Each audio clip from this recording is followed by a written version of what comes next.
اللہ الرحمن الرحیم۔ السلام علیکم۔ اسلام میں بیٹی کا مقام۔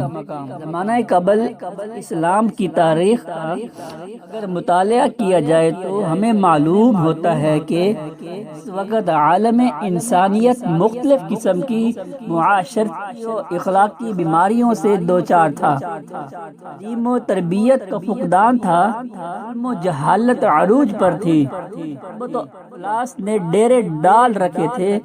ایسے میں ظالمانہ و جہلانہ رسومات کا جنم لینا بدیہی سی بات ہے۔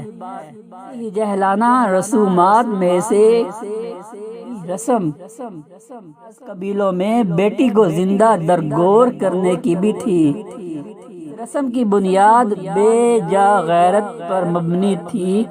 کل کسی کو بیٹی دینی نہ پڑے، ہمارا داماد بن نہ سکے، کسی کے سامنے ہماری نظریں جھک نہ سکی، یہ جو بھی بیٹی کسی کے گھر میں پیدا ہوتی ہے وہ لوگ اسے زندہ زمین میں دفن کر دیتے ہیں۔ قرآن پاک میں اللہ تعالیٰ نے ارشاد فرمایا لوگوں کے بارے میں، اور جب ان میں سے کسی کو بیٹی کی خوشخبری دی جاتی ہے اس کا چہرہ سیاہ ہوتا ہے اور وہ دل ہی دل میں رہتا ہے، خوشخبری کو برا سمجھ کر لوگوں سے چھپاتا پھرتا ہے اور سوچتا ہے کہ ذلت برداشت کے اپنے پاس رہنے دیں یا اسے زمین میں گاڑ دیں۔ دیکھو انہوں نے کتنی بڑی باتیں طے کر رکھی ہیں۔ یہ قرآن پاک کی سورۃ نحل میں ہے۔ دوسری جگہ اللہ پاک ارشاد فرماتے ہیں، ان کا ترجمہ یہ ہے، اور جس بیٹی کو زندہ زمین میں گاڑ دیا گیا تھا اس سے پوچھا جائے گا کہ اسے کس جرم میں قتل کیا گیا ہے۔ یہ آیت سورۃ سور میں ہے، اسلام نے جب دنیا میں اپنی کرنیں بکھیرنی شروع کی اور اس کو تمام مذاہب پر غلبہ نصیب ہوا تو اس نے ساری دنیا کا نقشہ ہی بدل ڈالا۔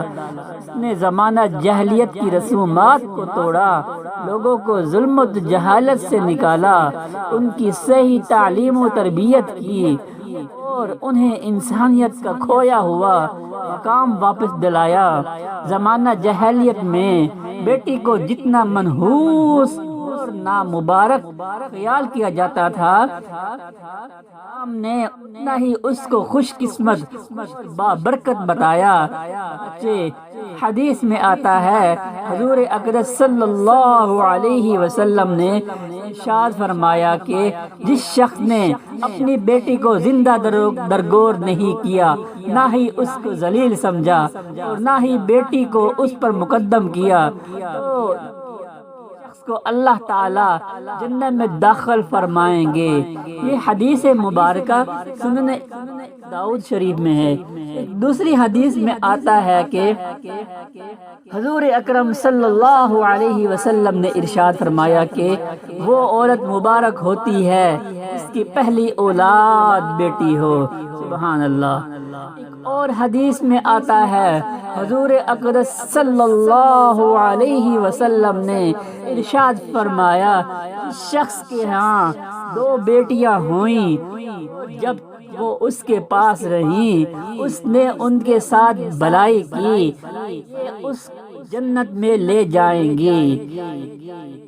اور حدیث شریف میں آتا ہے، حضور اقدس صلی اللہ علیہ وسلم نے ارشاد فرمایا، جس شخص نے 2 یا 3 بیٹیوں یا 2 یا 3 بہنوں کی پرورش کی یہاں تک بالغ ہو گئے یا مر گئیں، میں اور وہ جنت میں ہوں گے۔ اس طرح 2 انگلیاں آپس میں ملی ہوئی ہوتی ہیں۔ یہ حدیث صحیح حبان میں ہے۔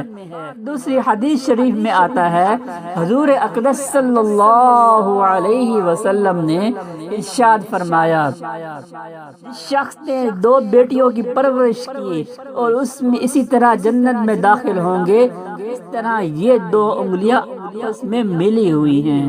سبحان اللہ۔ پھر آپ صلی اللہ علیہ وسلم نے دونوں انگلیوں کو ملا کر بھی دکھایا۔ حدیث شریف ترمذی شریف میں ہے، اور حدیث شریف میں آتا ہے حضور اقدس صلی اللہ علیہ وسلم نے ارشاد فرمایا، کوئی شخص بیٹیوں کی آزمائش میں مبتلا کیا گیا اور پھر اس نے دلی کے ساتھ ان کی پرورش کی اور ان پر احسان کیا، بیٹیاں جہنم کی آگ سے اس کے لیے آڑ بن جائیں گی۔ یہ حدیث شریف بخاری اور مسلم شریف میں ہے۔ حضرت عائشہ رضی اللہ تعالی عنہ کی خدمت میں ایک عورت حاضر ہوئی، اس کے ساتھ اس کی دو بیٹیاں تھیں۔ حضرت عائشہ رضی اللہ تعالی عنہ نے اس عورت کو 3 کھجوریں دی۔ اس نے ایک کھجور تو اپنی دونوں بیٹیوں کو دے دی اور تیسری خود کھانا چاہتی تھی، لیکن بیٹیوں نے وہ بھی مانگ لی۔ عورت نے کھجور کے 2 ٹکڑے کر کے وہ بھی آدھی آدھی ان دونوں بیٹیوں کو دے دی۔ سبحان اللہ۔ حضور اقدس صلی اللہ علیہ وسلم کو جب اس واقعہ کا علم ہوا تو آپ صلی اللہ علیہ وسلم نے ارشاد فرمایا، عورت کو جہنم سے آزاد کر دیا گیا ہے اور اس پر جنت واجب ہو چکی ہے۔ یہ حدیث شریف صحیح مسلم میں ہے۔ افسوس کہ ہم بیٹیوں کو منحوس اور نامبارک سمجھی جانے والی زمانہ جاہلیت کی یہ کبیح اور بری رسم آج ہم مسلمانوں میں در آئی ہے۔ ہم مسلمانوں کی اکثریت بیٹیوں کی پیدائش کو اچھا نہیں سمجھتی، اس سے تنگ دلی ہوتے ہیں، اس کو بوجھ سمجھتی ہے اور اس کو انتہائی حقارت